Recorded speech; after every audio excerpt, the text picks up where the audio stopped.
like to welcome everybody to the December Public Works Committee meeting. Roll call, please. Alderman Lockwood? Here. Alderman Parker-Tice? Here. Alderman Whitey? Here. Alderman Lakey is just running late. Yes. Move on to item 2. It's the approval or amendment of the agenda. I'd like to offer up a change to the agenda. I know Brandon's got to leave by 6:45 to go Christmas caroling. Right. And so if we could move under, bear with me here, move the survey services on up to under, and I guess Dan's handling this, not Eric? Yes. We'll move it under item 7A, under Dan's report. And then move, since we've got Christy from Horner and Schifrin, why don't we speed her up and put the stormwater 9B under planning and development, under the second item. There's a B1 and a B2. Is it? So moved. Second. All in favor of the amended agenda, say aye. Aye. Aye. Anyone opposed? All right, move on to, we have no announcements or appointments or proclamations. Move on to citizen comment. Anybody from the audience have any comment? Step forth. I don't see anyone, so we'll move on to reports from chair and alderman. I have no report. Andy's not here yet. Nancy? Yes, I have a sort of a comment and a slight question for Dan. So I've had a resident reach out to me about a lateral sewer issue, and it doesn't sound like it's something that the city covers. The concern is that he called, I don't know if I can say the name, Roto-Rooter, and was told over the weekend, oh, Brentwood covers this, they definitely cover it, we'll be right out. So is there an education system, and it wasn't covered and he had to pay. So is there an education system we could do with our vendors, or like if we hear reports of that, they're not a qualified vendor, you know, and the man certainly, he said it wasn't a massive emergency. He could have waited till Monday and it would have been cheaper. So, Yeah, I know the one you're talking about. He actually came to Public Works and we had to break it to him that it wasn't covered. It was roots. They'd grown in there, they cleaned them out. But he did say that Roto-Rooter said that, oh, it's covered. And I was like, well, that was the old program. We used to do cleaning and cabling, and that hasn't been done since February, March. It was like the resolution and all the information's online. So if you had a question, I would direct you to go there. But for years, that was the policy. You know, Gateway, Roto-Rooter, anybody cabled and cleaned it, they submit a bill and they were reimbursed. So I don't know how to broadcast it to vendors because they can call anybody. Mm-hmm. You know, the county has dozens of plumbers and drain layers that can do that work.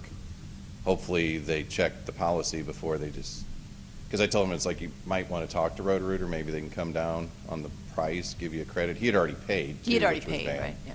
I was like, well, maybe they can give you some money back. I don't. Yeah. The problem is there's so many municipalities With different rules. Right. Yeah, yeah. So if we were to get a list. Because we broadcast it to Gateway because that used to be our preferred vendor. So we put it in writing, we're no longer doing this. If you do it on your own, that's on you. You can still do it for people, but you're going to have to charge them. It wouldn't cost the city a lot of money to send a letter to. Yeah, them. I'm not sure that whoever I answers the don't know. phone's going to read it, Exactly. but it just, you know, it sort of stinks for this particular resident that Yeah. this whole set of circumstance happened. Yeah, the only other thing you could do is maybe send something to the county since they keep a list of the drain layers and plumbers. I don't know. We try to educate Yeah. our residents that Yeah. they need to ask. Mhm. And it's in the newsletter. It It's is. on Next door, it's Yeah. on the website. Yeah. I don't know what else. Yeah, I don't know what else, but I just wanted to bring it up. Mass communicate to all those plumbers out there. Yeah. Yeah, because his was a little backup is what he said. And I said, well, yeah, you probably could have waited, but, you know. But it didn't seem out of the realm of possibility what the charges were because they actually had to remove the toilet, cable through the toilet to the outside to find the clean out. Then once they found the clean out, new wax ring, bolt the toilet back down, then go from the clean out to the street and the clean out back to the house. So I think all total it was a little over $400. Yeah, that's what I did. That's the same. But I said, you know, the going rate's over 100 for most. plumbers and drain layers, and if they've got that extra work, you know, unfortunately, that's just the way it is. It's kind of like going to a dealership, and it might be a $300-400 bill. Well, maybe just as we're thinking about 2020 and the even newer revised policy to really Yeah. sort of, big picture message, if it can wait till Monday, wait till Monday, would be sort of the big key. Yeah, if it's a non-emergency. If it's a non-emergency, obviously, if you have sewer in your Yeah. basement. We'll you work would- with Janet to. Yeah, we could a put different something message together. out. Yeah, good. Thank you. Yep. Ask- Thanks. Ask before they do the work. Yeah. Thank you. Andy, we're under reports from committee members. I just skipped over you. Do you have any? No, I haven't. Brandon? No. Move on to city minister report. Anything, Bola? I have nothing. On to department reports, since Dan's up here. Trying to figure I won't sit down. Yeah, I don't know if you wanted to take these in order the way they are. It's Yeah, that's fine. okay. Yeah, and these were informational memos, so customer service, city hall updates. If you still want to come over, just let us know if you want to see the progress. I know some of you have come over and saw what we were doing in the beginning. If you want to see where we are now, I was just in there today. All the drywall's up, they're sanding it, it's all been taped, they're sanding it right now. As soon as all the sanding and finishing like that's done, then they'll paint it. Then once all the painting's done, the flooring, all the offices are roughed in. I mean, you can see, if you hold up the plans, you can see the new vision. So you walk in and, you see the archway, and that's where you're gonna be greeted. And then they've got the door framed in where there's a secure door now with an access reader. So you can't go beyond that point unless you're a board member, an employee that has an access reader, and, a card, and you can swipe it and they'll release it. Or the person that sits there can buzz you in. So that's all done. The low voltage stuff's all in. What else? Oh, they're starting to do the lighting. So if you go in the new conference room, there's like an A and a B, and then there's a divider. So all the lighting's going up inside that conference room. And then, like I said, after they do that, then it'll be the flooring. After the flooring, then other finishes. They still have to do the front door too, so I don't know when they're gonna do that. I think they've been holding off because they're just using it in and out. But eventually, once they tackle it, they've got to redo the frame. It's a brand new door, a frame. And then on the outside, there'll be an 88 push button and an operator, so that if you go up that ramp, you'll be able to press the button on the outside, it'll open up. That's where we agreed to put it. Gene Ponzi's looked at everything, or not Gene Ponzi, Terry Johnson. yeah, Terry Johnson. I was like, wrong name. But yeah, she's looked at, yeah. And everything's fine with it, so. And then I'll put an update for the full board too. There's been some change orders too. I'm getting those together. Cost-wise, we've been billed like $421,000 from J.E. Foster, and that's within what we had budgeted, so that's fine. Some of the changes, though, we'll put more details with them, but when you first walk up that ramp and you look above you, you'll see it's like a coffered ceiling in areas, and that's to conceal the conduit. What we didn't know is the ceiling above you we thought was drywall is not, it's all concrete. So if you were to cut a groove in it, you're gonna weaken the second floor. So, but it didn't look aesthetically pleasing when you walk up the ramp and all you see are silver conduits with what would be a future light. So those are enclosed, painted with drywall, you won't see them. It'll look like it's always been there. Same thing with the conference room.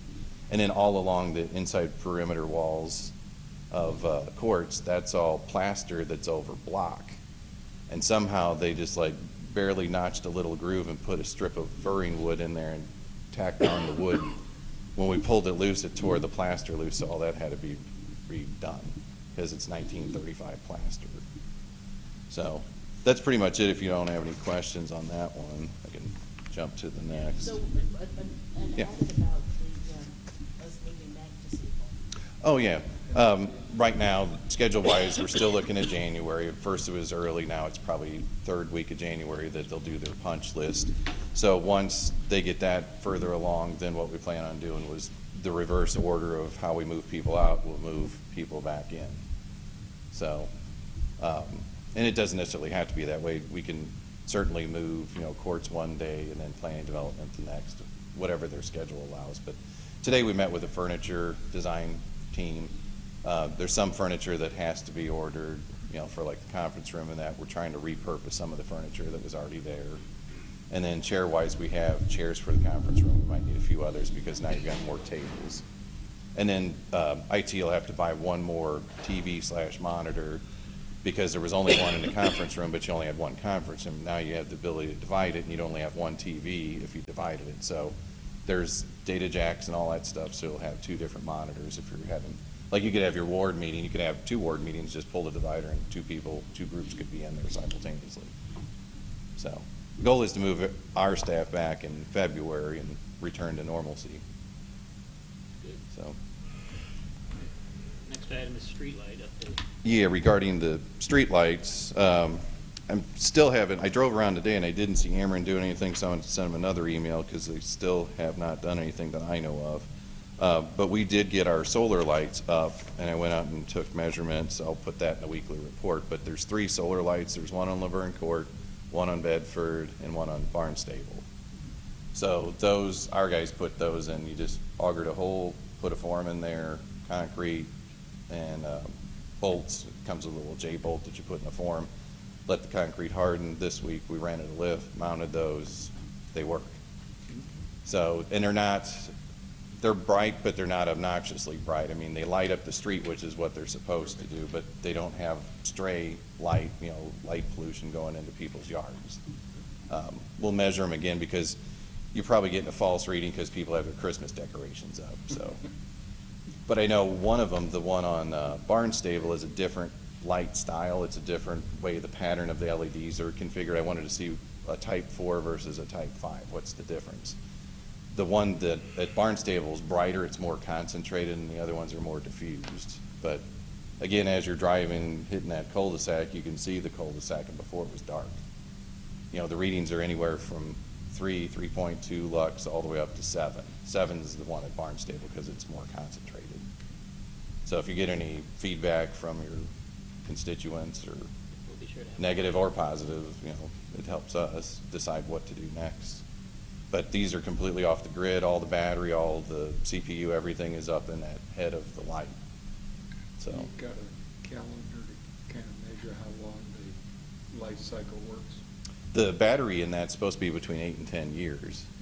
And these actually don't have like a separate panel, because I know York Village didn't like the ones with like a cantilevered solar panel. These are completely across the top. I've got pictures I can show you afterwards, and I'll put them in the weekly report. But when you look at it, it just looks like a street light. It's all aluminum, it's decorative, it's powder coated, painted. It'll withstand 110 mile an hour wind. Because they said like parts of Texas that were hit with hurricanes, those lights still worked after the floodwaters receded. I mean, obviously if the winds are greater than that, they're probably going to be in the ocean. But, for us, I don't think we have anything to worry about. And they would be good to use elsewhere. I thought, well, if these are successful, maybe you'd put them in a park or somewhere where you just wanted to light up a trail or something. You don't have to trench in either underground power or run an aerial drop. It's roughly $3,000. And then our labor put everything else together. You didn't have to rely on someone else to transition to the next phase. So even though we started later than anyone else, we're done first. So. Any other questions on that item? All right, Dan. Okay, RFQ for professional services. As many of you are aware, we do have on-call services for professional engineering services. It ranges, the different things are listed here, whether it's streetscape, lighting, traffic engineering, which will be like traffic signals, traffic studies, and then public facilities, stormwater, floodplain, geotechnical, surveying, GIS. We didn't really have much in way of surveying. That's why we did the survey RFQ. What I want to do is one master RFQ, send it out to the consultants that we'll publicly advertise and then send it to the consultants that we already have on-call services with, so that they're aware of it. And then ultimately what we want to do is do interviews, select a group that specializes in certain fields, and then that way we'll have a brand new agreement, new rates. We'll put that together because it hasn't been done in a few years. So this is something to look forward to in 2020. We want to roll that out at the beginning because it takes a little while to, do your scoring models and evaluations, then bring them in for interviews. But ultimately we thought, whoever the specialists are in, say, traffic, typically we use CBB, but there could be other ones that specialize in that too that are as good. And then you would have the capability to issue a task order. You know, you wouldn't have to issue a whole RFP for something. You could just select that consultant because you've already negotiated everything. So, Questions? that's just general information. And then, oh, the Strassner Drive crosswalk. I don't know if any of you had time to use it. That was put up probably, yeah, in fact, I know it was December 4th, so it was just last week. So that we did in-house too. You know, we ordered from TAPCO. It took probably 8 to 10 weeks to get shipped down here, you know, once it was fabricated. But then in the meantime, we called in utilities, we put in the concrete bases. It's the same as the one at McKnight, with the exception of it's got the rapid flash beacon, so there's a rectangle and they pulse back and forth, and they're on both sides of Strassner. So when you press the button, it lets everybody know on both sides. You know, if you're going east or west, you'll see one on your right, you'll see one on your left if you're a motorist. They're basically, like I said, the same as McKnight with the exception of the rapid flash beacons, and the ones at McKnight are embedded around the sign face. I've watched them, you know, there's a picture that's in there, a guy was pushing a stroller with a kid, he pressed the button, they start pulsing, people stopped, let him go across, and then they turn off. So what I thought was if you like that, if you think it's more effective, maybe for next year, since we have it in the budget, we would swap out McKnight with rapid flash beacons and then move the blinker sign somewhere else where there's lower volume, lower speeds of traffic. You know, and maybe that would help with people crossing McKnight, because they said, well, I press a button, people don't see it. It's like, I saw it, but in my mind, these are a little clearer because they're below the sign and you see them pulsing. You're like, well, what are these lights doing? You know. And we do have advanced warning signs too, so it's like if you're completely oblivious, you should see one of the two signs. Any questions? Dan, I would only mention that coming westbound, when you come across the bridge, there's a tree right there. You can kind of see it in your picture. Oh, yeah. Right now, it has no leaves, but once that tree, you won't be able to see that light when that tree comes out. There's a branch that maybe we can remove. I don't know whose tree it is. But Yeah, I'll have to ask the arborist to see if it's ours or we need to contact somebody. Yeah, because that's the other thing with those solar panels, you know, right now they're fine because there's no leaves, but if eventually those limbs grow over, we'll have to trim that well, back. it's just mainly visibility. As Yeah, you're talking about the signs itself, being able to see it. I don't think you'll be able to see it. Okay. Trees in bloom. All right, moving on to the big item survey, the RFQ for survey services. I think Eric was originally going to have this, but Correct. Yeah, that one is now mine. But I served on the panel, so I know it fairly well. Lisa, Eric, and myself, we had our RFQ documents submitted to us. We reviewed those. We had a total of 9 of those. We shortlisted 4. Those 4 firms were brought in for interview. They presented their information to us, and then I know you've got the score sheet there, so there's an RFQ surveying services scoring criteria. So there's, you know, general qualifications, there's related to project experience, key personnel and services provided, proposed schedule, and an approach and survey. So everyone had the same information, everyone presented to us. The scores show that TWM was the #1 as far as the overall total point spread. They were at 282. And then the next one would be Farnsworth Group at 271. So the goal was to, with the blessing of the committee, go ahead and negotiate with TWM. And if for some reason it falls short, then we would go with the second one, which would be Farnsworth Group. But TWM seemed to have all the answers we were looking for. You know, they've already done a big chunk of Manchester Road, which also encompasses part of that Gloria Rogers Parkway. So I don't know if you have any questions. So the next phase is to negotiate, is it a rate? It would be Hourly a rate? contract, and within that contract would be their rates plus their overall fee for those 8 different items. So there's 8 different areas we were talking about surveying, whether it was Yorkshire Lane Court or the path from Cecilia going east. Those 8 are still in there. So if we say, hey, you're selected, now you need to give me your fee, we need to be cognizant of what that total fee is, because I've only got about $70,000. I've got 35 of mine, 35 of Parks in the 2020 budget.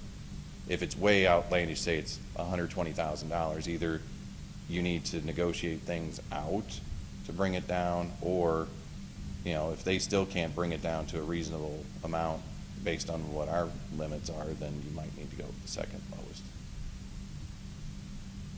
So, I mean, when we bid this out previously, 5 months ago, it came in at a certain price. I mean, is there any reason to think that it would be similar in that total price? Well, their price was higher because they included everything.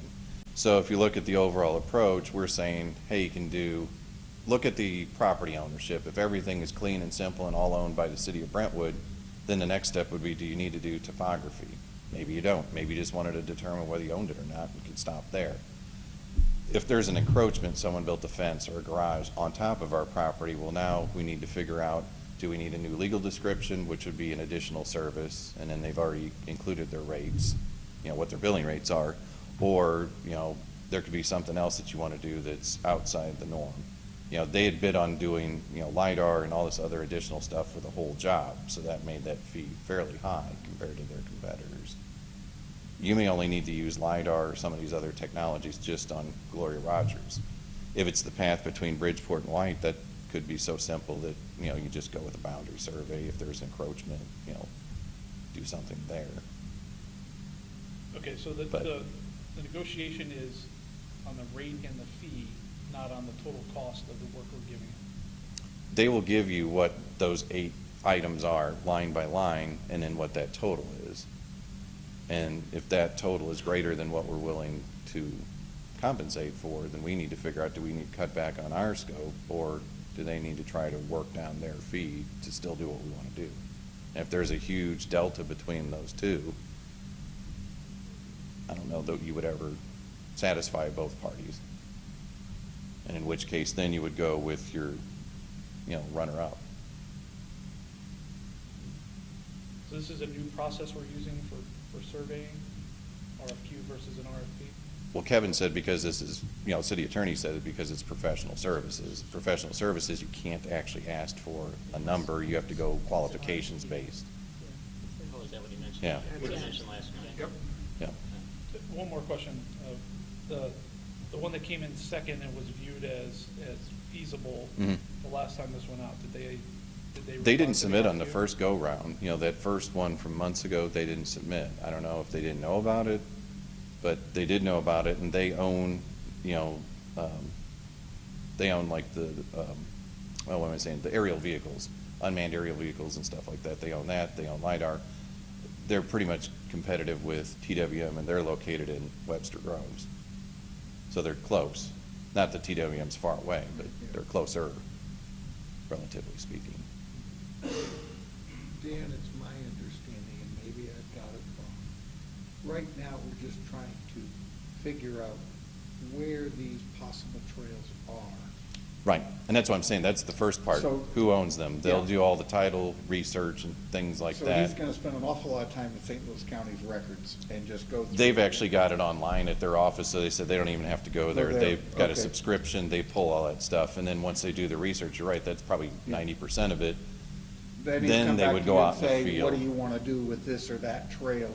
Right, And thus, we can recontract for a specific service for that one, to let's get it marked and done. yeah, because they're right. saying if there's encroachments, then you have the ability to either leave it as is, that you know that there's an encroachment, or take it steps further, new legal See- description, which is a different fee. The trail that I'm thinking Mhm. of is the one at the end of Cecilia, Mhm. going east Right. down to, Like Lewis or? yeah, Yeah. to work with. The city authorized to let all of the property owners on the north side of that trail Mm-hmm. pick up the property going all the way down to the trail itself, instead of leaving, I think it was a 10-foot or 15-foot. Yeah, there's only about 5 Yeah, there. to work with. Now, I think you're gonna find when somebody does the research, X number of people along that line went ahead and did the filing and everything and got the property line moved Mhm. towards the walkway. And others never did it. From there, the city has to decide, what are we gonna do to fix, because I think you're gonna Right. find that around a lot of places. Okay. Yeah, and they'll set, like, iron pipe or monuments, wherever the property corners are, because some of these could be buried, some of them could be missing. Because, Or been some of messed these up. areas, we're talking 1920s, 1930s. What you're looking for from us tonight is a motion to go to the full board to enter into a contract? Not a contract, to negotiate with TWM. Thanks. Yeah. All right. Now, will that then come back to Public Works once you guys have narrowed? That's a good question. Would it? I believe it would. We would negotiate the contract, bring it back to Public We're adding a Works. step this year. Yeah. We probably should have negotiated already and brought that here. Yeah. But we can still bring it back here.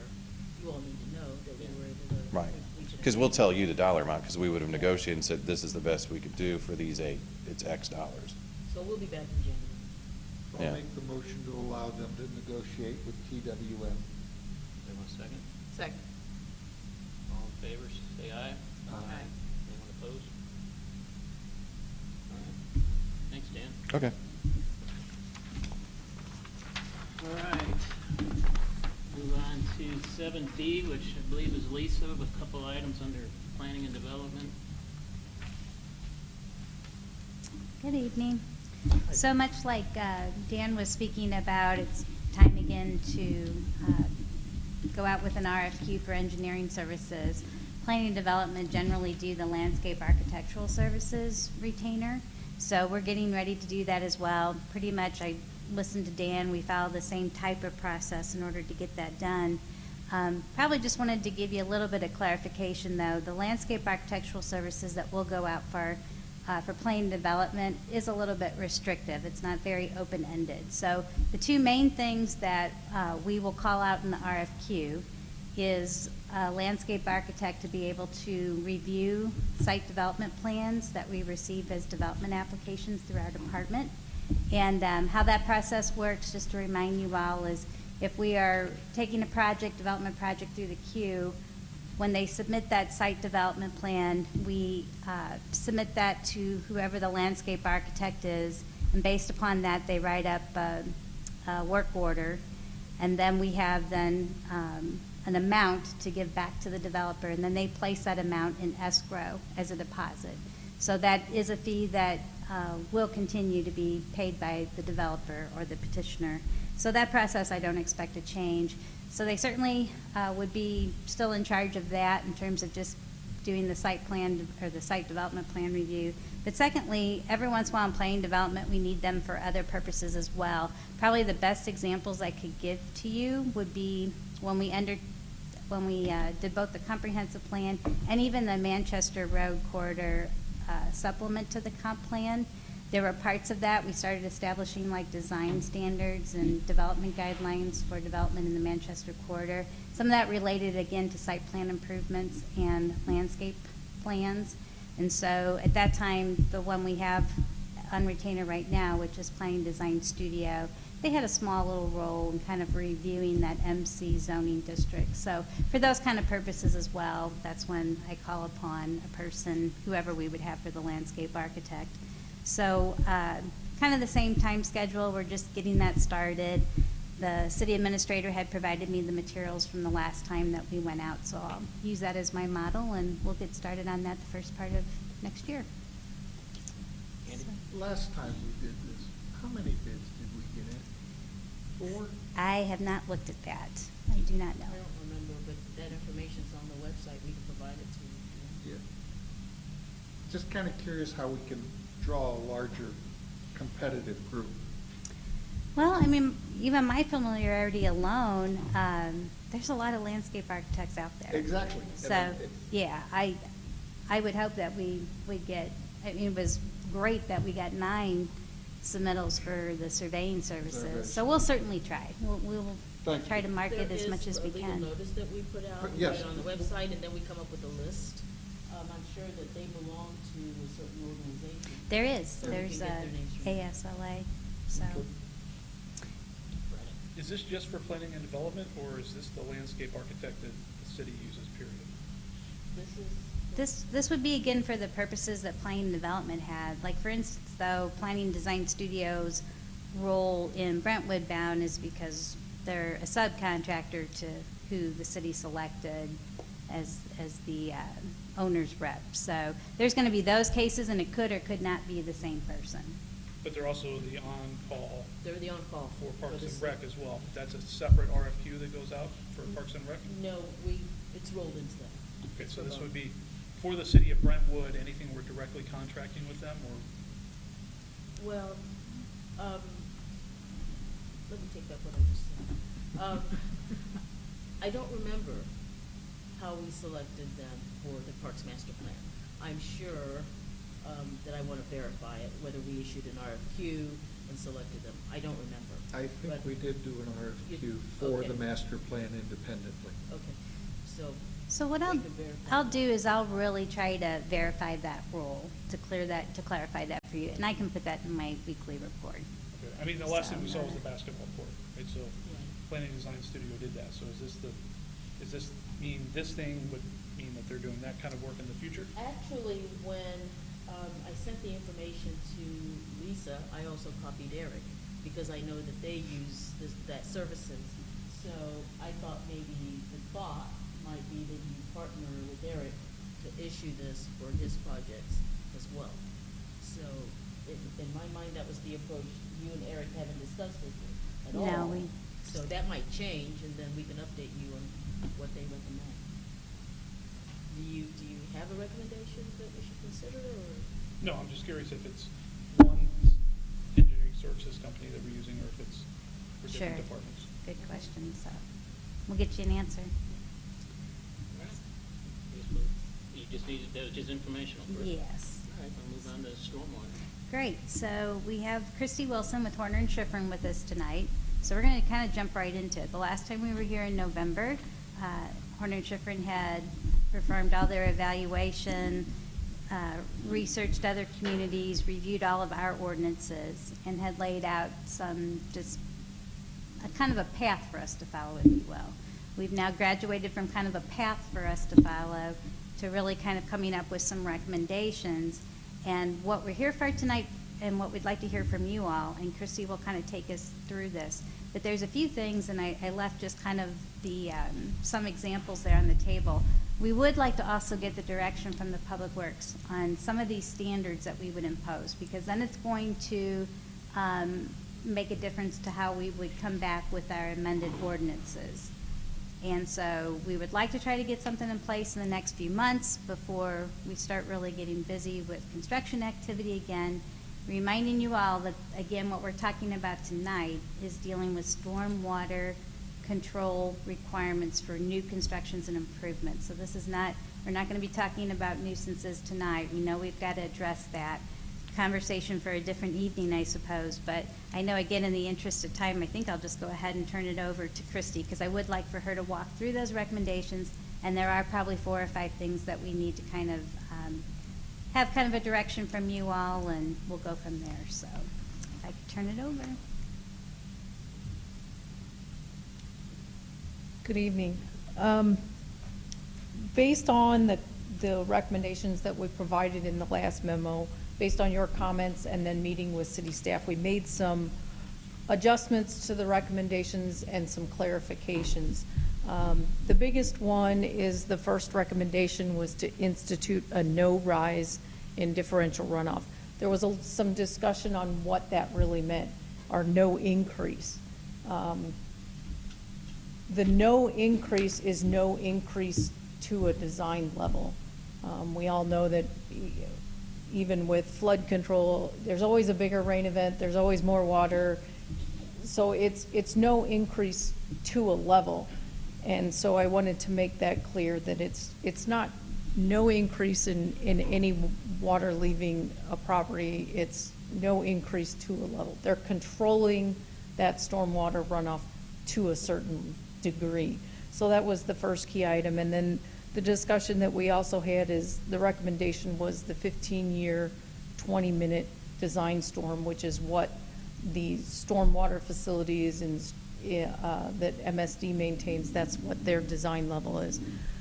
We talked that may be somewhat restrictive, given the lot size and given the area that we have to work with.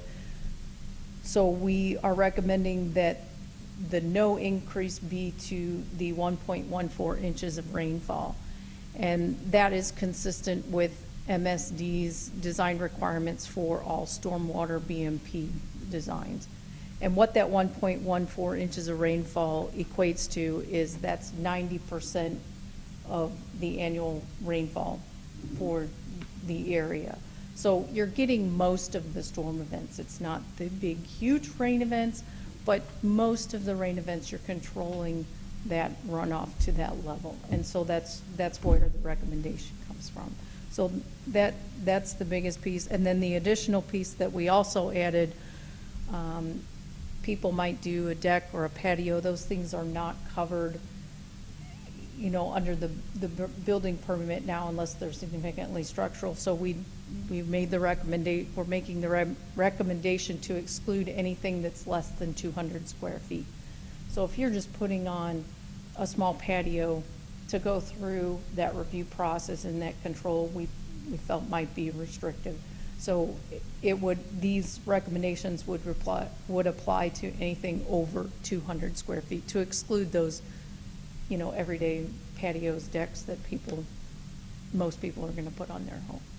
So that was the biggest change for the one recommendation, is we wanted to make it clear that the no increase is no increase to a design level, and then to modify that design level to the 1.14 inches of rainfall, and then exclude anything that was less than 200 square feet. So that kind of includes several of the recommendations that we made, kind of are all encompassed into that one. The additional recommendations were to institute a fee to cover the costs for the review, because these are something that's going to have to be designed by a professional, that you need somebody qualified to review those, because it's not a cookie cutter solution for each property. Each property is going to be different and needs to be evaluated. So there might be some creative solutions applied, and those all need to be looked at. And so instituting a fee to cover that, we're recommending a $500 review fee to cover the cost of whether you hire an engineer on staff, whether it be part-time or whatever, or you contract those services out to cover the costs of those reviews. This would be for any application greater than the 200 square feet. Yes, sir. So if I put a room addition on, and my roof exceeds my 200 square feet, I'm going to get an extra bill for the review for going through planning and zoning for the drainage. You would be required to submit a permit and the stormwater Yes. calculations for the additional review, yes. And then so for that review, you have to cover those costs. Which could be as much as another $500. Yes. Yes, sir. So if I built a 201 square foot deck, I would have to pay $500 to get a water assessment on that? Yes? The decks are kind of a gray area, because it's the 200 square feet of impervious surface. So a deck is not, the boards and the decking is impervious, but generally there's grass under the deck. So that would maybe not apply to, it's the 200 square feet of impervious surface that you're adding. So a patio, if it was a concrete patio or that was 201 square feet, then yes, you would hit, because you want to control the runoff from that patio. Christie, if I may. Yes. House next to me sells. Guy goes in and tears down the 1940 house, and he wants to put an infill house in. Yes. He's obviously way exceeding the 200 square feet. He's going to give you these great calculations that says, based on this and the rainfalls and stuff, his drainage for his gutters and everything work.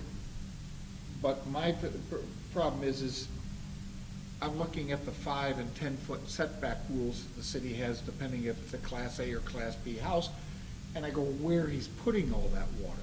Is this all part of your calculations as to where he's disposing of it? Well, you're correct. The calculations for the downspouts, he's gonna prove that that can collect it all, but you can't increase the runoff from that property. So he's gotta institute what we call a stormwater BMP, whether it be some sort of rain garden, rain barrel. There's a bunch of different options that he can do to control that and release it at a slower rate so that it doesn't present a negative impact To the on the neighbors. neighboring properties. It's Because not he's- that there's not more water being created, it's that you're controlling it to that 1.14 Okay. inches of rainfall, so that up to that point, you're not increasing the impact on the neighbors. The biggest problem that you're facing right now is the fact that I went from a smaller home to an infill, and the infill, because my lots are small, take up a larger portion, and they really don't have a lot of excess area to throw the drainage. Yes. And that's what's getting into the neighbors and making them all upset. And I'm wondering how we make this a solution, but you think your water calculations and forcing them to give us a discharge control method helps to solve this problem? In addition, they have to provide you the calculations of what it was before you made the modifications. So in your instance, the 1940s, 1930s house, yep. if it's, 1,100 square feet or whatever it is, and they build a new house that's 2,000 square feet, okay, that's a significant increase. But there are these stormwater BMP improvements that you can put in that will control and release that water at a slower rate, whether it be, there's storage under the driveway. Mm-hmm. So there's a lot of things that you can do. Yes, there's not a lot of open space if they're gonna fill in the lot, but there are things that you can put under a driveway or under, the front yard or a rain garden so that you're capturing the water and And it then leaches allowing down. it to infiltrate into the ground, yes. Because he's not gonna be able to pump it through a drain back across the sidewalk and out down the street. Correct. Okay. That is correct. Thank you. And then based on the comments also from the last meeting, we did modify the recommendation. We said 10 feet from the property line, and given the 5-foot setback, we've modified that to 10 feet where possible, but at a minimum of 4 feet from the property line. Because if the setback is 5 feet, you have to allow for downspouts and the turn. You're not gonna have that 5 feet discharge. So, but we are recommending that you put in at least 10 feet where possible. So even if they are building to the 5 foot, if the drainage pathway is to the front instead of to the sides, then you can have that 10 foot in the course of the drainage pathway. So that's the recommendation we're saying is 10 foot where possible, but no less than 4 feet to account for that. Christie, do you work with any municipalities that are using the BMP as far as on residential? Both the city of Ladue and Creve Coeur both have stormwater BMPs, as well as the city of Kirkwood. I haven't worked with Kirkwood, but yeah, they're all implementing the BMPs. How do they, or how would we then, I saw there's a document in here that if somebody sticks one in, it has to be filed with the county that they have to maintain this thing. Mhm. Who monitors that? How do we? Well, that was a discussion we had. As opposed to the city taking on the burden of maintaining it, it's like if you build a house, you're responsible for everything associated with that, downspouts, everything associated with that. So if you put in a stormwater BMP, you want to make sure that the homeowner is responsible for that. The problem is it's underground. So I can see the downspouts on my house. If they're broken or coming off or they're leaking, I can see that. You can't always see that BMP if it's underground. So to make sure that somebody that put it in knows it's there, but if that house sells and you have a new homeowner, that's why we're recommending the maintenance agreement be filed with the county, so that if the house sells and a new owner buys that home, they know that, hey, that's on the property and it's your responsibility to maintain that. Typically when these things fail or they're not working properly, is that where you seek discharge? And then we're back to having this problem with Mhm. water spewing into the Yeah. sidewalks and that type of thing. So so that's your Yeah. hint that it's time to do something. Right. There's, I mean, depending on the type of BMP, there's maintenance, standard maintenance that goes along with each of those that you can attach to that maintenance agreement so that the homeowners know not just that it's there, but what that routine, regular maintenance should be. Because I saw in this agreement that would get filed, we would have the right to go on the property and maintain that. That's a draft for your review. I don't know, I don't think that that's been submitted to your legal department yet. They're So gonna that tell was, you no. that was a place to start. That was a starting point. But I do recommend that you do get a maintenance agreement, whether it has that language in there or not. And like I said, when whoever designs the BMP, whoever the developer and the engineer are that design that and put it in, you can attach the standard maintenance for those things to the maintenance agreement so that the homeowner knows that, hey, this every 3 to 5 years needs to be all the silt cleaned out of it, and so that it continues to work the way that it was designed. Now that may, I mean, as far as the city's concerned, that goes back to the other part of your question, as far as tracking those, whether you add that onto your GIS system, so that if someone calls and says, hey, I got a problem I didn't have 2 years ago, what happened, then maybe that's when you can peg that. So that might be something the city would have to add into their GIS tracking, just so you know where they are. I'd make the suggestion that if a planning proposal comes from it, that some type of identifying marking that this downspout or that downspout is connected to something, so that we already have it established. I don't know if it's a band around the downspout itself or something that says this is going into a specific carrier to do it, so that when the problem occurs, again, you know where it's connecting to work with.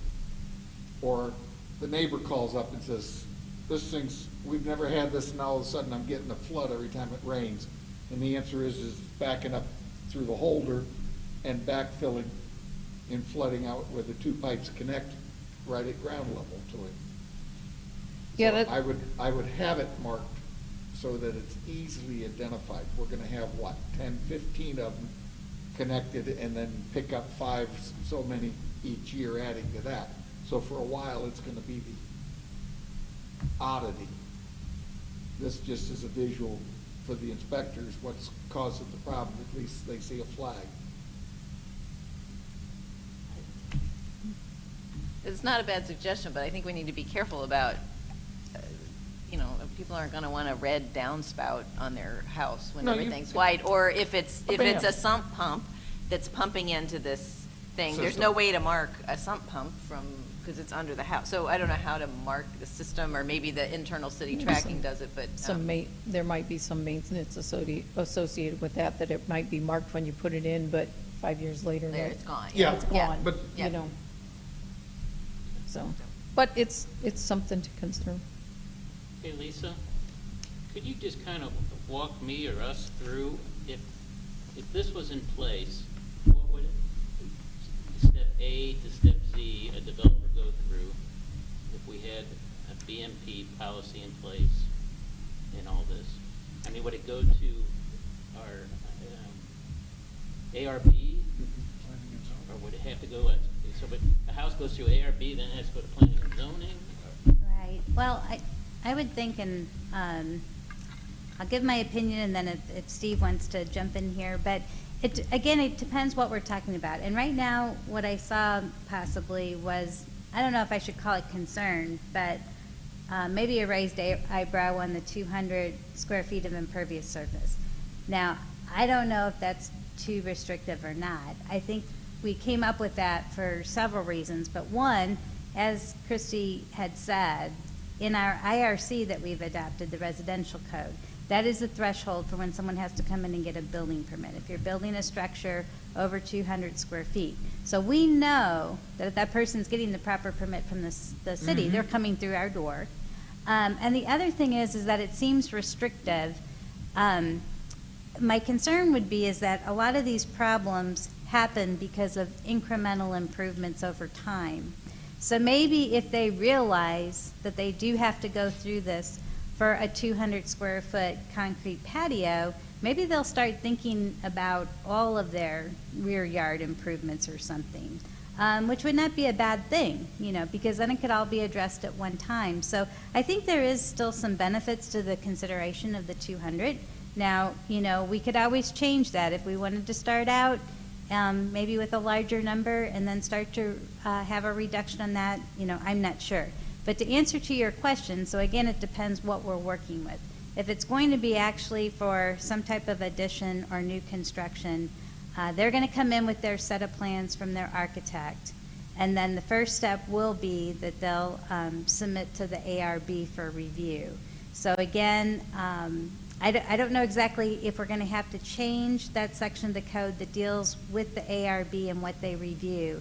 But as we've told you before, the ARB review, there's a site plan that gets submitted with that. So we're kind of checking on setbacks and densities and making sure that that's okay when it reaches that very first review level. But we don't really go into the depth of the site plan and the drainage calculations at that time. So, you know, we could probably still set up the ARB review first, and then assuming that it would be approved by the ARB, then I think that part of this stormwater drainage control requirements is going to kick in when they submit actually for their building permit. So that's then when they submit their building plans or construction documents for that improvement. So, and then if all of that is reviewed and approved, then the building permit is issued. Because if we've either got somebody on staff or we're using a vendor, a contract with someone, that's where they would review at the building permit stage. Mm-hmm. So they're really... I think that's how it would work best. That's what I'm thinking. I don't know, again, from experience or what we've read, but to me that would work. So I have a question sort of along this timing line.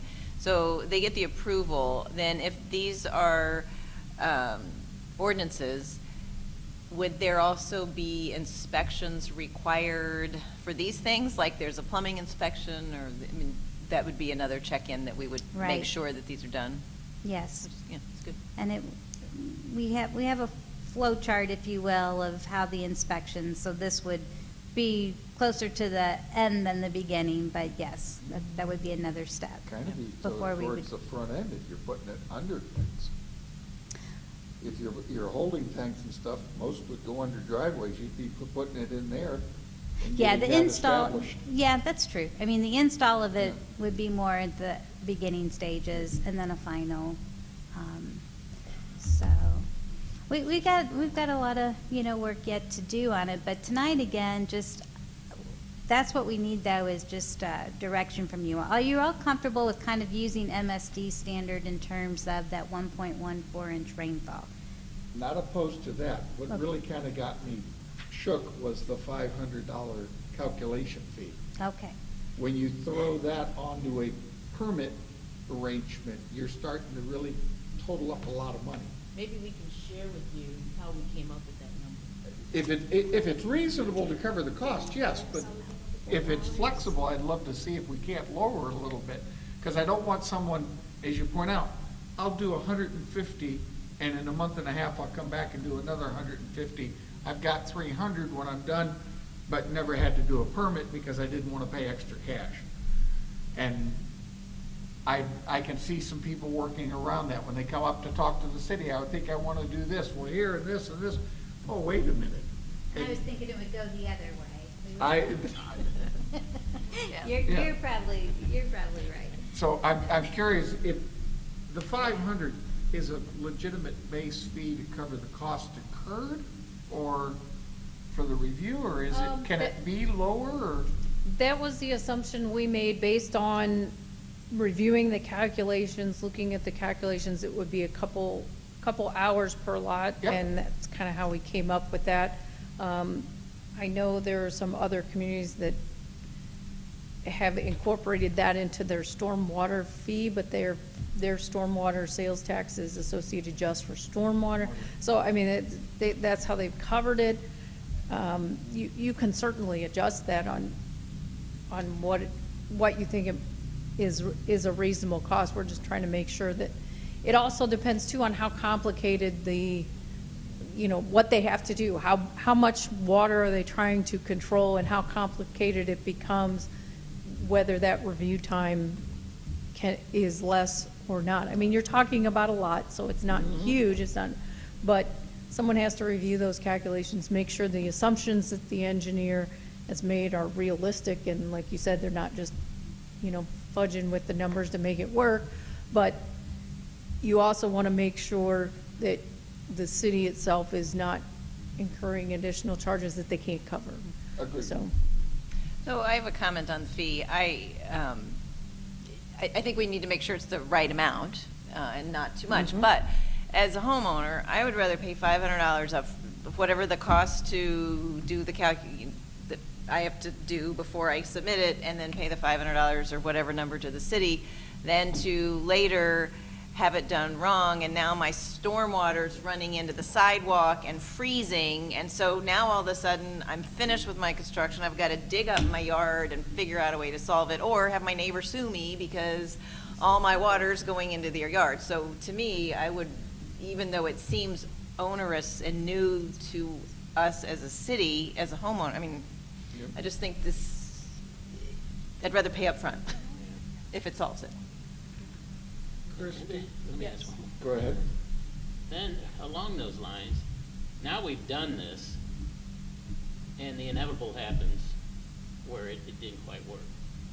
Are we now on the city, being we, because we made somebody go through this whole rigmarole to put in maybe a BMP, are we now, since we said that this would work, are we now responsible for when it doesn't? Well, that's something that would have to go to your legal staff. I'm not a lawyer, but in my understanding is that it would be no different than your current building codes. You're following the codes, and you'll have, I mean, it's no different than your architect or your, on the seals of the plans that you're already reviewing, they're saying that it works, and so, but I would leave that up to your legal staff to determine that. In your calculations, are you looking at elevations as to the flow of where it goes and stuff? Yes. Lisa, we've been round and round. Do our prints and construction plans require elevation markings on them when they submit plans? There are elevations, some contours that are on. I forgot what scale is required. What intervals? Can you join us?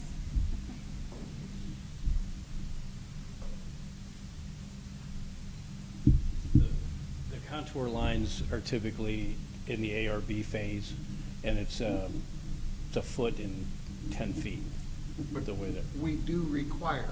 Yes. When you submit plans, I gotta see those contours. Yeah, they come in on ARB, and then they will also transfer the permit.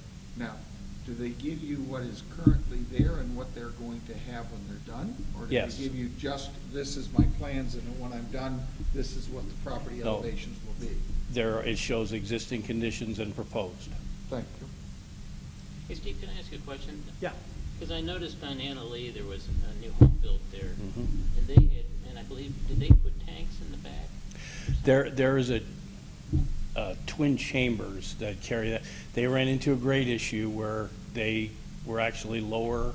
There was an area that was going to hold water, and the next door neighbor they tried to negotiate with the neighbor to regrade the area between their yards. The neighbors didn't want anything to do with it, so THD designed that system. It's a French drain. It runs roughly probably about 20 feet from the rear line, and it is a storm chamber type thing that's over a bed of rock, kind of like a septic tank lateral, and the water then can leach out. The overflow, there is an overflow there. There has to be. And that overflow goes within around 10 feet from the rear property line. There is a MSD easement back there to a catch basin that's probably one lot over. Any idea off the top of your head how much that added to the? Couldn't have been cheap. No. I really have no idea, but, I mean, there was probably 60 to 80 feet of 3-foot wide trench with 2-inch gravel in it. That pipe went out to those chambers. I could probably find out what those cost. But to install it, I mean, it looked like a good attempt to probably manage, like Christie said, a normal rain. But that's why the overflow's in there. Okay, I'm just curious. And again, Go ahead.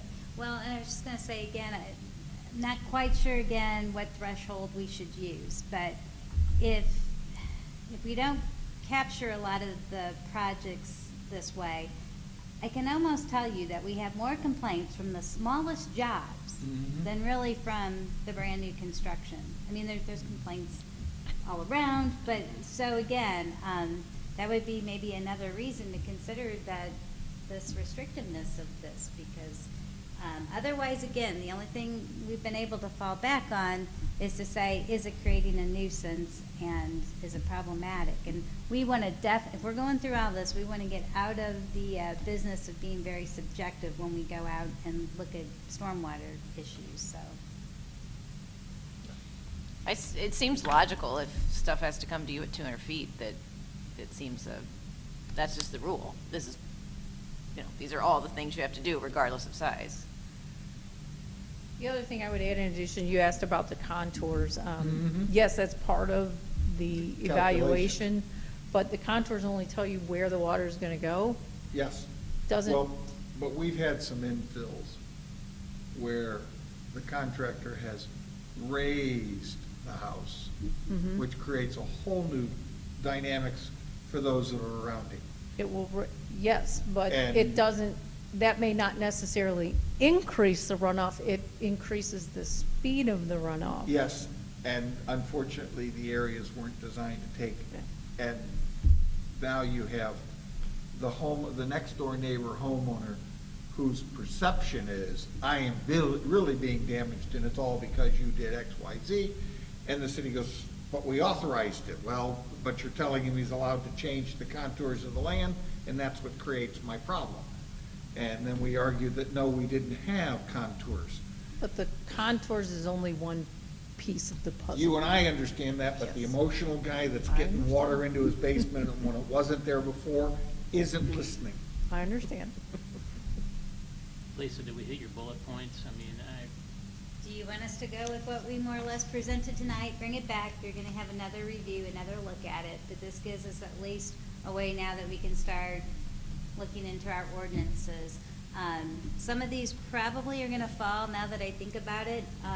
It may mean that we'll have to go back and make some changes to chapter 400, even in our land use code, in site plan approval and a few other things.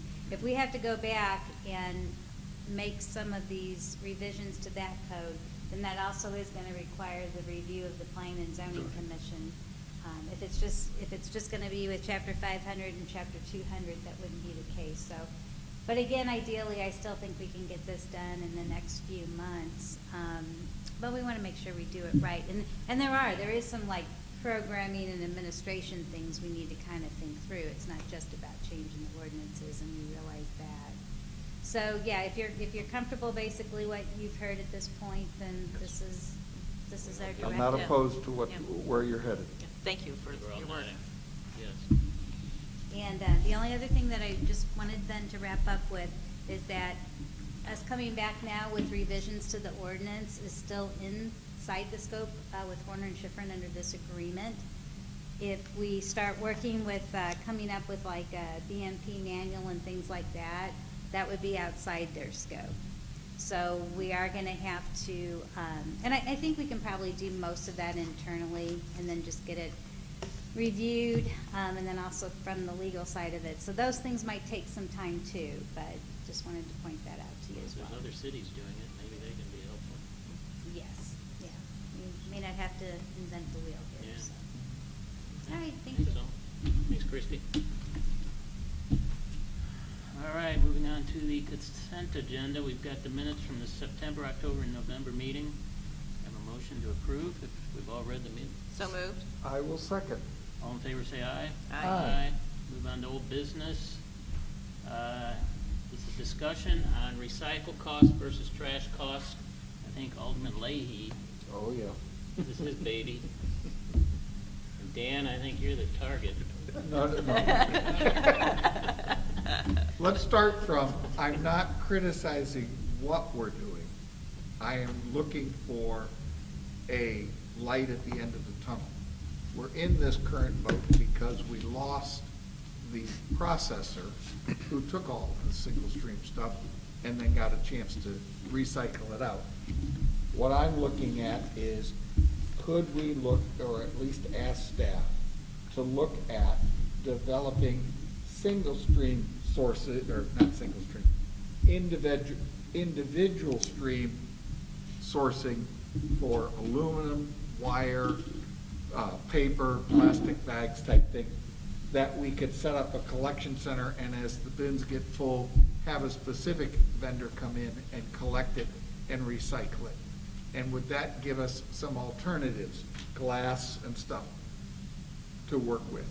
What you're doing right now is we're paying about $115, $120 a ton for the recycled material, with the assumption that anything he can recycle from that weightage, we get 80% back. Right. To work Yeah, it's with. 115 with Republic Services, whatever they sell. I know there's a table I included in there, so whenever you look at it, it's been escalating. So in February, it was like 90 and change, and it keeps creeping up, but that's because of commodity market. So even if you set up a dumpster full of glass or steel or whatever, you're not going to get, you'll get a better price because that vendor will take it, but it's not going to, offset a whole lot of additional costs. What I'm trying to do is, our current trash cost is around $54 a ton. Yeah, I have it in there. I believe it was like 45 now. It's gone down, actually. Yes. Yeah. Now, the dilemma that we have between the two is, for the intent of wanting to recycle, it's costing the city more money. Right, about 2 to 1. Yeah, so what I'm looking for is it financially more feasible to set up the different individual containers and collect that way? Or, sorry, nope, even if you did that, your costs don't really end up saving you anything. We talked, you can't just say the city of Brentwood will no longer recycle. Correct. It's a We're county limited, ordinance. so we have to offer it somehow. Right. To work with. So what I'm looking for is to give staff authorization to do some research to see if another method might work out better for us. I don't know the answer. So are you asking Dan to look into doing only drop-off recycling so people no longer do curbside recycling? Well, we discussed whether Yeah, or you not. can't do that. Yeah, You can't we do ca- that, We yes. cannot Yeah. terminate curbside. Right, okay, because then But- we would have, Everything would go to oh, waste. my word. Yeah. Yes. I can't imagine what we would. Aren't we required to Yeah. provide? That's why I included the ordinance in there. Yes. It's the But- county ordinance, Yeah. chapter I sort of 6 read and it that 7. if you did enough, maybe I read it wrong, like if your drop-off site was successful enough, you don't have. But it also has to be approved by the county council. Yeah, I Yeah. can't, it's not. Yeah, because I asked, Kirkwood has a transfer station and so does U City. And I said, well, have you ever considered, or at least I talked to U City, I said, have you ever considered eliminating curbside, because they have curbside, and just telling everybody, take it to your recycle center? And they said, that would be terrible. Like, they won't be able to answer the phones fast enough. People will complain. I So- will agree with you. Yeah. Yeah. And they We're actually creatures of charge habit. people for the services, like I printed off Kirkwood's. Kirkwood was, they offer curbside. They have their, I believe it's Shy Digger is Yeah. the depository where you can take stuff and they'll sort it. But their basic service for weekly trash, weekly recycle is $20.50 a month for a 65-gallon cart of each. If you bump up to the 95-gallon cart, it's $25.50 a month. And that doesn't include yard waste. If you want yard waste, you have to either get stickers for $1.75 per sticker, Per bag. or go buy bags in units of 5 at $10.50 per 5 at City Hall, Kirkwood. Yeah. So even though they have recycling, they pick up their own trash, those You help residents cover pay the hundreds of extra dollars Yes. to do a service that they still get some money from their own recycling because they have a same situation with Republic as we do. The community that I go to for vacation, Mm. you have to buy your yellow bags and your yellow bag. Now, your yellow bag can be tied to your trash can, and the guy will take your trash can and dump it. But every time you bought that bag, you're paying for the service. Mm. They have a parking lot that has 12 individual containers, and each container is marked as to what you Right. bring in. They keep those things almost dead full to work with, because the community just says, yeah, they're coming into town, they go in and they just toss it all in and separate it, and it works. To the point that I think, yes, I like the convenience. I can take it to the end of my driveway and it Right. gets taken away and I'm done with it. But at the same token, it doesn't seem to be a cost-effective method for the city Mm. to do it. So I'm looking for a way of trying to find, can we make it cost-effective? God, I'm dating myself. We ran recycling programs for the university, Mhm. and we got the students and stuff to help us recycle and separate and bring to us. The trick is you had to educate, but your consumers would join in and participate. And I think if we push it, we might find a way to make it possible for us. But right now, our current situation, in my opinion, isn't getting better, it's getting worse. So I'm looking for a solution.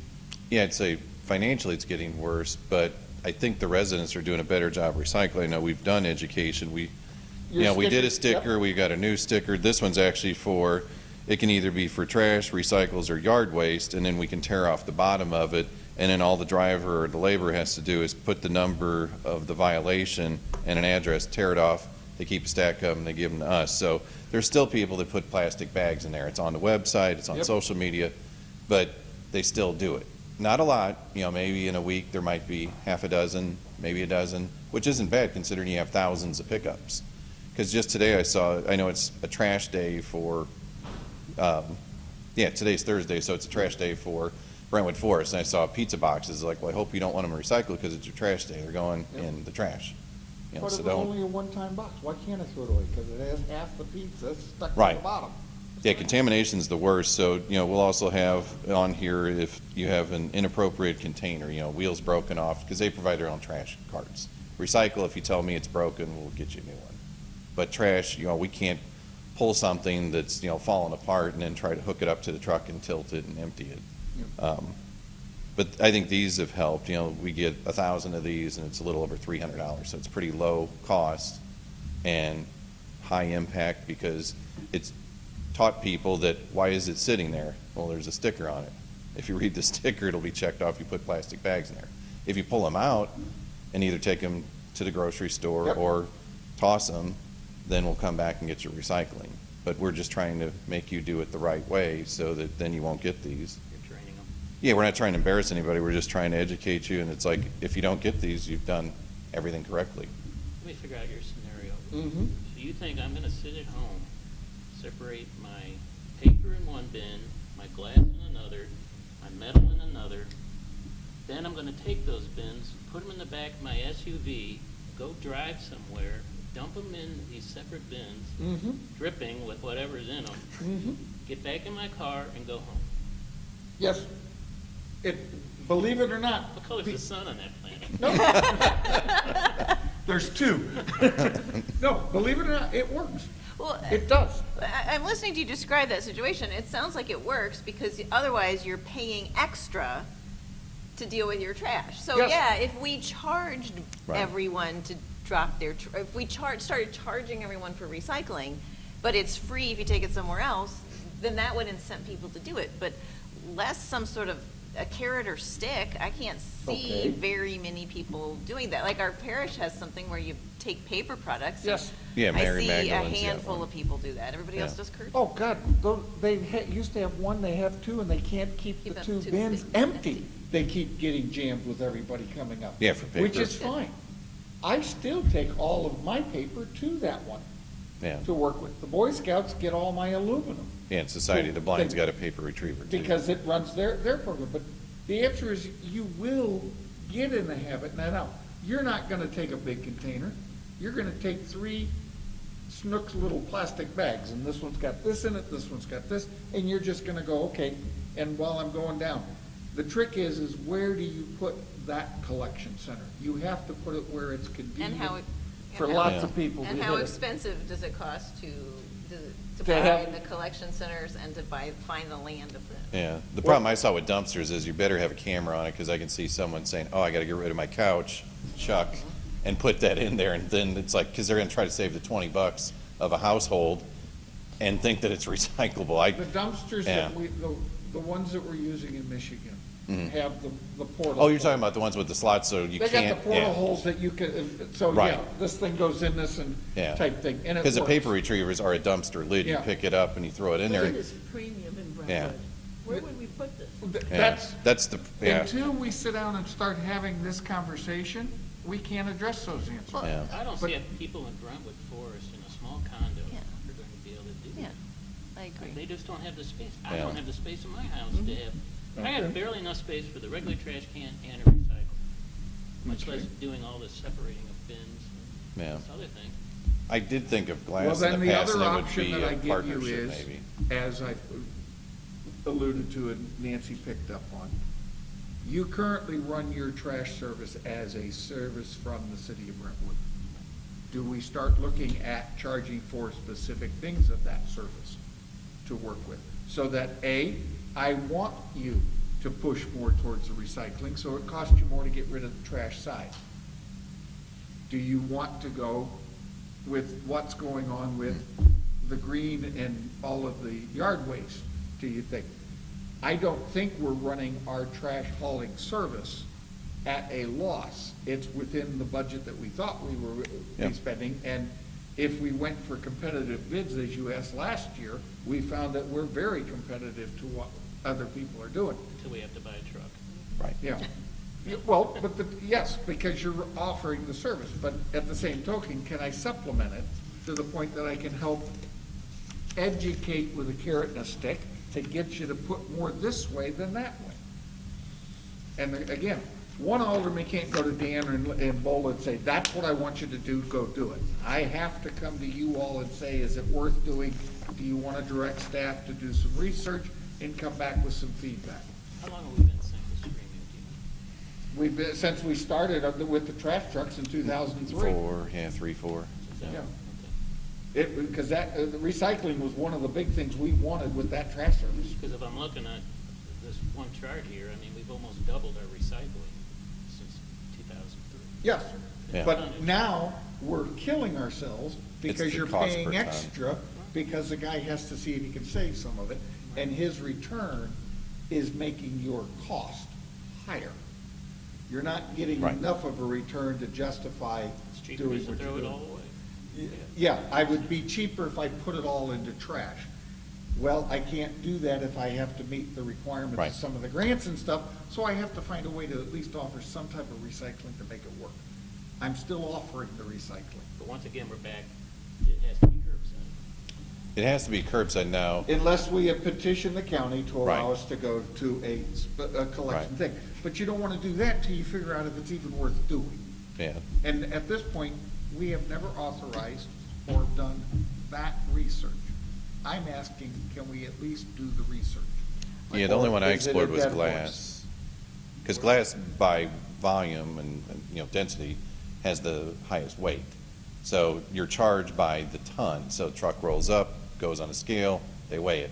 It empties out the contents, goes back to the scale, they weigh it. So now you have your tare weight, so you know the difference between what was loaded, what's empty. That's how much was actually dropped off, 15 ton, 10 ton, whatever. That's what they're looking at. But if I've got that 10 tons in the back and it's mostly glass, of course, that 10 tons, like each of those carts, if they're filled with glass or filled with paper, of course, the glass is going to weigh more. You're charged by the ton. If you could somehow separate out the glass into the pure glass, there is like strategic glass. They take just glass, but they want a dumpster somewhere and it's all good glass. And I don't know where that somewhere is. I'm not going to put it on Manchester Road when we're doing Brentwood bound. City Hall, I don't think would be a good Your parking idea. lot- Your parking parks, lot's not big enough. yeah. Nobody wants to sit next to a bin listening to Right. the glass being thrown in. Yeah, and it was, exactly, I wasn't sure, yeah, you don't want to put it in residential because of the noise, and commercial probably isn't great either, because we have complaints of commercial haulers emptying the contents early hours of the morning. Most of the time, you have that side parking area between the rec center, the bank, and Walgreens that we own. That lot is mostly used by your employees parking there, so that the rest of the lot is used for the That's rest. not correct. If you go there on the night tonight, it's full. That People one is, use the ice see, rink. when I've driven by, I've only seen 1 and 2 cars in there. But the lent is there property that we could make collection centers available? And then it that backs becomes. up to a residential area, so Oh. they Yes, look at but those properties, those lots are 190 feet plus deep. So your housing is all up on what would be Annalee and stuff. So you're not right in the guy's back door. He's got a good depth to him. So, could I ask a question? Have you brought this up at your ward meeting? And, like, I would really be curious what citizens think. Like, I'll bring this up at the Ward 1 meeting. My personal opinion is people would go nuts because they want to recycle at the curbside. It's the county law. Like, do you have people in your, I know it works in Michigan, but Yeah. that's a vacation place. Yep. Um, The town like, six- is this, like, have you brought this up in your ward meetings and, or? Nobody's come to us saying, find me a better way for your trash service to work. Right now, yes, they're very happy with, I get it to the curb and you all take it in. Well, I mean, I would maybe propose that you all bring this up at the ward meeting, and I might do it too, before the staff does a lot of work on something that, I mean, Okay. I have to admit, I'm not really supportive of this, unless you could convince me, but like, I would, unless, or that there was a groundswell of citizen support for this, so maybe that would be Okay. a way to do it and take it off of, Dan, I and then we see. could come back and say, oh, everybody thinks it's a great idea, I was wrong. Yep. I see Okay. this as a great, when you're getting reelected in front of the rec center, under your tent, this is going to be a great survey question to ask everybody as they're Okay. coming out. And we, Oh, trust, and who's there? You are. Yeah. we do Watch out, recycle. He may do it and you all will, oh my God. I was just gonna say, we do recycle steel, Yes. aluminum, but that's, we have a dumpster at Public Works, so if your stop sign is so faded and can't be refaced, we put it in a dumpster. Yep. Eventually, when that dumpster's full, we take it to Southern Metals, we get cash, we bring it to City Hall, they deposit it. Might be $200, might be $300 for a dumpster load. But it takes a while for us to fill that up. But again, it's our people filling it. I'm just afraid that. You're controlling Like what who's you said, putting you'd what have to in. have slots because somebody's gonna think, I need to get rid of motor oil or whatever. Jim Nominson had the problem that Right. big household pickups and all of a sudden everything else ended Right. up in his dumpster. Yeah, our household dumpsters are behind a fenced-in area, we lock Yeah. it, so, Yes, you know. okay. At least I raised the issue. Yeah. Thank you for the time. I'm trying to see Yeah, if the yard would somebody be the else- only spot where we already have dumpsters Okay. along Strassner. by the end. Yeah, kind of catty corner across from County Blue, yeah, by the inline skating rink. That's city-owned property, it's fenced in, you could rearrange the fence to put a dumpster outside the fence, and there's a light. I would suggest you probably put a camera on it just to make sure that, like City of St. Louis has that problem with dumpsters Yes. behind alleys, and people just go crazy and throw TVs and whatever in there. We even have problems here closer to the creek in Brentwood Park. Mhm. Yes, we have people that want to put pink. And my cans still aren't there. And under new business, you've got this maintenance agreement with the city of Kirkland. Oh, yeah. I don't know if most of you know this or not, but we were looking at trying to do something outside of the norm with evaluating vehicles. Normally, we did it in-house, well, we still do it in-house. But this would actually take care of part of that process. So right now, the mechanic evaluates the vehicle, whether it's mine, Parks, it's part of your fleet policy. They score it. If it scores high enough number of points, it can be considered for replacement, goes through the budget process. We wanted to actually have a dealership do it so that it would be unbiased, Ford, Chevy, whoever, no one would take it on. So we started contacting other cities, would they be interested in doing it? Kirkwood said they would. Kirkwood actually manages the fleet for Glendale. They also do Saline Valley, which is a fire department, a couple other fire departments too. Kirkwood also has its own, electric distribution, water, sanitation, so they do their trash trucks, their fire, their police. What this would actually do for us is you would have one prong of it would be these evaluations, the other prong would be like ad hoc repairs. So if a bearing goes out on a front wheel of a police car, if we can't do it because we're out plowing snow or someone's sick and you don't have a mechanic on staff, you can take it there. You can call them up, say it's an emergency, get it scheduled. If it's a non-emergency, like an oil change, and we can't change the oil or you can't get it in at a dealership, you can contact them and make a scheduled appointment. So it gives us flexibility, if someone's, again, sick, out, or when we plow snow, you have an A crew and a B crew. They work 12-hour shifts. You have one mechanic on each shift. Well, once the first mechanic's gone, you have one person. If they're plowing snow, that takes precedent over fixing something. It'll just sit until the snow event's over and then they have time to fix it. Kirkwood actually has 6 mechanics on staff.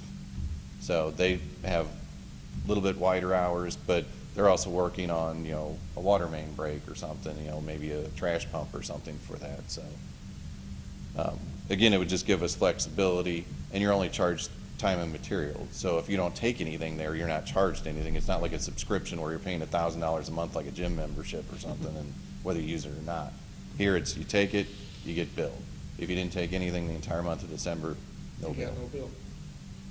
So I liked it, and like I said, the other thing would be evaluating vehicles. Is like they have no vested interest in getting me a new 1-ton or whatever I'm looking for.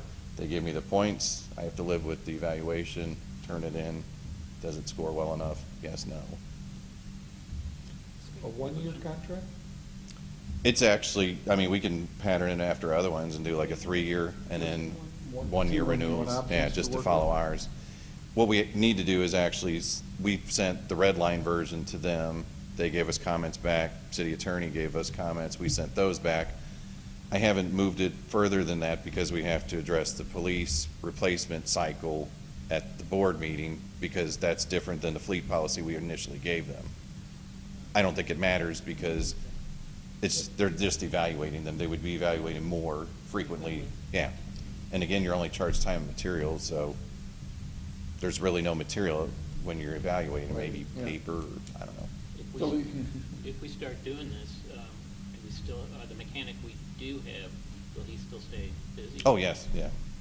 Because he's fixing, Zamboni if that's, messed up, if you've got other issues with trash trucks, any of the planning and development, the Ford Focus, we work on those, the Equinox for parks, the We just Magic have one Bus. mechanic. One full-time, the other one's a helper, it's a maintenance 1 position that person helps the full-time mechanic. Because there's certain jobs he can't accomplish by himself. Sure. If you're putting a control arm, you want someone to help hold it while you tighten something up. Don't we also do our own maintenance on our park equipment and stuff? Primarily, yes. Okay. So if it's changing out the blades, the belts on a 0-turn mower, or doing something like the snow blowers, we prep them in advance of the snow event. So, I think it's worth looking at doing. yeah, it's basically another intergovernmental agreement, kind of like with Clayton IT Services. It's like they have more bandwidth, they have more people than we could ever constantly keep Would this going. come back here, or would it just go? I think once we get that We'll other bring little it back piece so you fixed. see what it Yeah. looks like, the final format. Yeah, we'll get the final format, give it to you. If you're fine with it, send it to the full board. Just move ahead, Dan. Yeah. Yep. All Okay. this intergovernmental stuff seems to make a lot of sense. So. Yeah. Yeah. Yep. All right, thanks, Dan. Yep. Move on to citizen comment. I see nobody. Motion to adjourn. Second. All in favor, say aye. Aye. Thank you. Forgive me for being late. No, you told me you would be. I got here. I was right on time. Didn't think I'd. I tried, I but know you would.